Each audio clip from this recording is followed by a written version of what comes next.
Hi there. Before I go on, I just want to start off with who I am, what I do. You've been watching my videos for a while, but sometimes it can be confusing as to what are my deliverables and what exactly do I do for a living. So, my name is Sunny Job. I'm a clinical hypnotherapist. I help smokers who are feeling stuck in their habit and in their life and feeling that there is more to them, but they're not able to achieve those many things in life because they feel stuck. I help them come out of it in a few hours, unlike what happens generally in the world, which is a few weeks, a few months, a few years of trying to quit, and many thousands of dollars or hundreds of dollars, if not less, spent on nicotine products that are alternatives or vapes, or going to therapists and not getting success.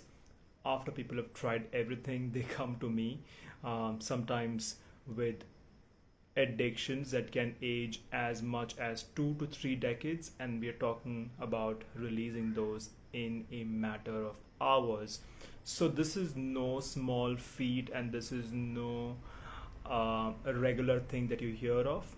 And I make these videos with a rich collection of stories, anecdotes, metaphors, and resources that show up both during my consult calls with real people as well as with my therapy sessions, in the hope that if you are a smoker yourself, when you watch these stories come up with unconscious resources, some part of you will have that impact unconsciously.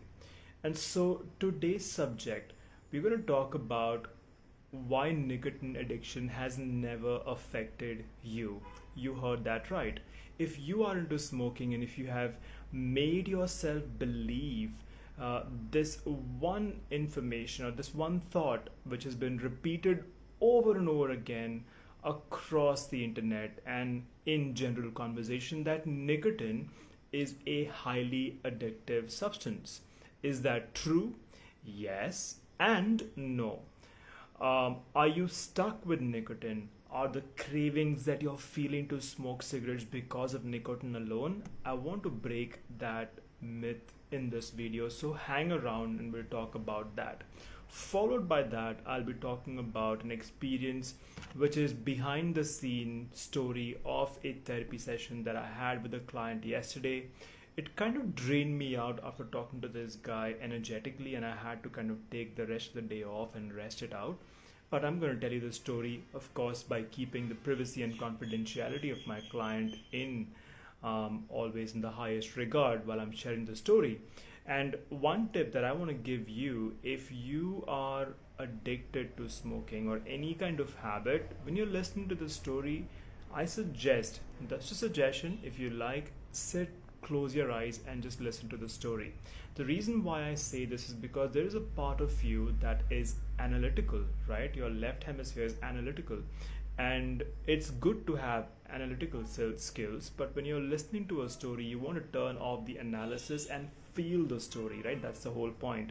So it's like taking up a rose, and if I'm analytical about the rose, and I'll weigh the rose and weigh its petals and slice it, dice it, and look into the rose, but a good way of experiencing rose would be just to close your eyes, take a nice whiff, feel its velvet texture with your hands, with your nose, feel things, right? So that's the whole point. Why do I suggest this? Because when you're feeling these things, these are unconscious resources, there's a very high likelihood that these stories will impact you, and you may not have to end up spending your money in therapy or any kind of other alternative solutions that do not work anyways, like those things. So, and if at all it does work for you, I'll be happy. If it does strike a chord and you still need help to quit, still need help to go to your root cause, drop me a message and we'll take it from there. Anyways, now to the subject of this live stream, which is, you've been fooled, right? This is going to be shocking for you, but nicotine is not the problem. I oftentimes meet people who come into therapy sessions and they are so convinced with the belief that they are addicted to nicotine, and they get shocked when I tell them two things. One, and both are factual, right? Number one, Number one, nicotine leaves your body in 2 hours time, believe it or not. And almost every smoker I've spoken to has at least had a time in their life when they've had 2 hours of break between two smokes, right? It could be because of a meeting at work, it could be because of being in a family situation where they can't leave, but 2 hours of not smoking is more than enough for nicotine to leave your body for good. And that is a fact. Now, cigarette has more than 4,200 chemicals, every single stick, right? So we're not talking about all those chemicals leaving your body in 2 hours, but nicotine as such, which is what is being sold, and I'm going to come to that sinister marketing and product lines that are there, which is what is being sold to most smokers. A thought which they believe in is that nicotine is so powerfully addictive that you simply cannot leave, and there'll be withdrawal symptoms, and all of that, after having worked with hundreds of people, I can tell you is utter nonsense. It holds no water.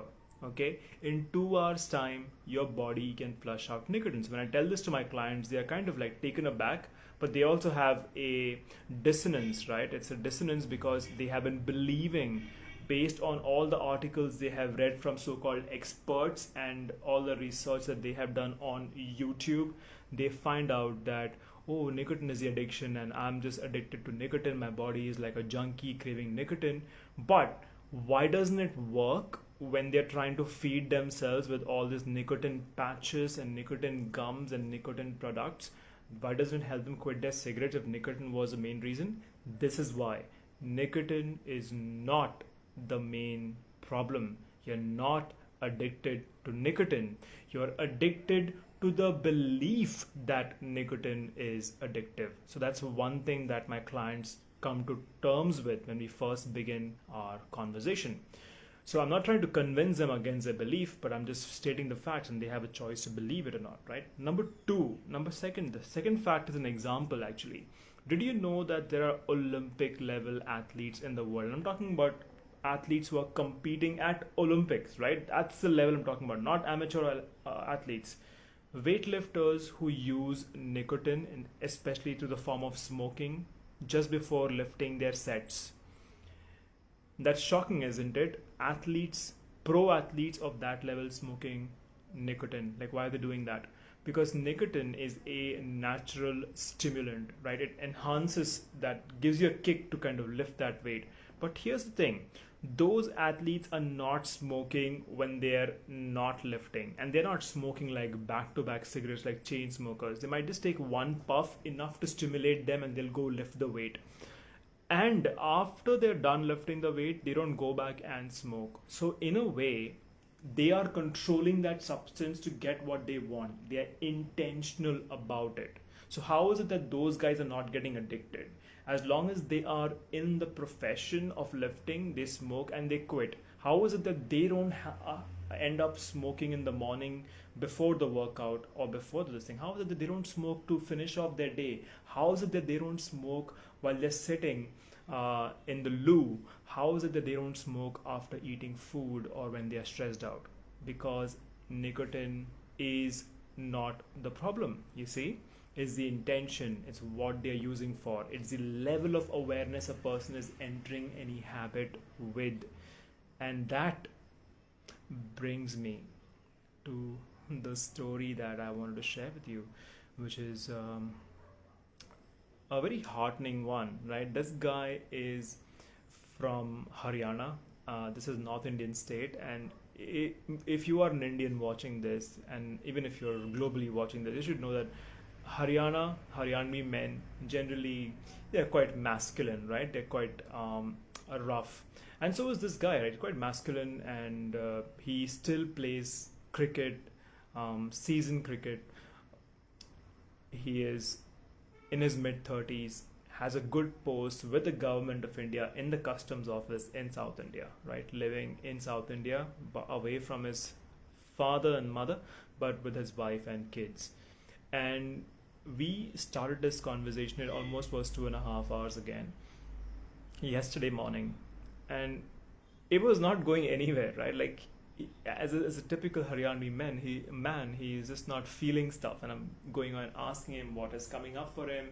Nothing is coming up. I'm almost at the verge of like, is this even working? Will it work out? I'm not sure. And when I just kind of gave it up in my mind and just listened to him, he was able to give me certain aspects, and then I was using what he was giving me, right? And he was seeing some things. I mean, I will not bore you with the whole process, but in the end, what he said is that, Sunny, one thing is clear to me. I saw my father and I saw my son. I am not addicted to smoking. Hear this out. He said this to me. I am not addicted to smoking. I just realized that I am addicted to my father and my son, which means not a bad way, but I am missing my father who is in the north, and I'm missing the time that I could spend time with my son, which is now going and smoking. And he just had tears in his eyes. To watch this really rough man break down and have just tears flowing through his eyes, it meant something, right? It kind of was a heavy session for me to sit there for him. Not that something heavy came out of it. Not every story has to have some crazy tragedy, but in this case, he is a man who's been living away from his parents for more than 6 years. And if you know any dynamics between the North Indian parent, especially Haryanvi men and their son, it's kind of it's not so much about expression in terms of words, but more about what happens, the dynamics between the men over there, right? So he was able to come to terms with certain dynamics between him and his father, and it was quite intense to just watch that. Now, tell me, this man who has tried nicotine to fix his problems, patches and gums, how could he have come to this point and released smoking of more than 25 years without coming to terms with the nature of his relationship with his father and how that impacts the nature of his relationship with his son? This was tied to the root of his smoking habit. Can you imagine how deep this stuff goes? And how people have been fooled into believing that they are just biological machines or biological robots who can be just trained by selling them the sinister line of products made by these same companies, the same pharma companies at times. I mean, just stating it kind of makes me cringe within. Pharma companies making these toxic, absolutely toxic chemical stuff and selling it as nicotine products to people, trying to tell them that they're machines. They're not machines. People are not machines. Unconscious root cause release is a must if you want to let go of your habits, because let me give it to you once again. If you have not heard any of this video so far, one thing you want to really know about yourself and about any addiction in life is that you are not addicted to a substance. That substance is just a symbol, it's a conduit, it's a catalyst. You are addicted to your stories, to your beliefs, to your thoughts, right? Root cause allows us to release and to address those stories. Anything else you do on the surface without going to the root cause is only trying to fix the symptom. If you only keep taking painkillers, you will not experience healing. If you want to heal, go to the root of the problem and heal. Oftentimes people avoid healing at the roots is it seems time consuming as a process. It seems harder as a process. But what if I tell you that you can get to your root cause in the fastest way possible? People try nicotine patches for years before they fail. I had a client come to me after reading Alan Carr's book for 7 years. He did not smoke and then he relapsed again. So people spend years trying to attack the symptom while the root cause sits there dormant and unconsciously runs your life. That is true. A large part of you and me is run unconsciously. We do the things that we do without realizing why we do it. We don't do the things that we tell ourselves we will do without realizing it consciously. We do the things what we tell ourselves consciously we will not do, but we end up doing them anyways unconsciously. So what I'm trying to say is a lot of you is run by your unconscious. Unless you release the root cause, it keeps running you and your habits and keeps you feeling stuck in your unconscious, in your life, because it's hidden from your eyes. And if any of this made sense to you, if what I'm saying is ringing somewhere, it's striking a note, it's getting in somewhere, drop me a message, have that free consult call with me. Let's see if you're a good fit, and if you are, then say goodbye to feeling unstuck for years and years and decades, and you can leave that in just a matter of hours. And that's not an exaggeration, because it is possible when you go to the root cause and not sit and play around with the symptom for years and years.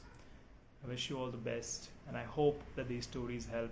Thank you for your feedback, and I will keep sharing these stories as long as they are helping you. Take care. Namaste.